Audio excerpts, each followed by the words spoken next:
کہ جب میں نے 25 سال پولیٹکس شروع کی تو میں نے کبھی،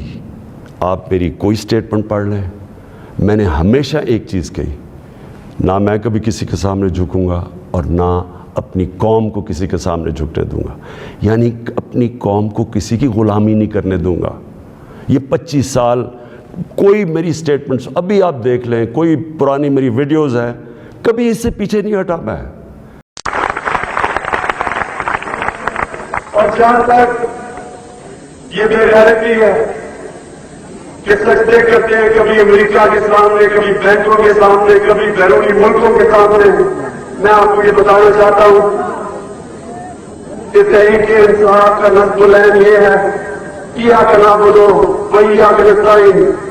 یعنی کہ صرف اللہ کی عبادت کرتے ہیں اور اسی سے ہی مدد مانگتے ہیں، انسانوں کے سامنے نہیں ہم جھکتے۔ کسی یہ پاکستان میں یہ بت پرستی ختم کریں گے، ایک آزاد قوم کی طرح رہیں گے، نہ آج تک عمران خان کسی کے سامنے جھکے اور نہ وہ اپنی قوم کو کسی کے سامنے جھکنے دے گا۔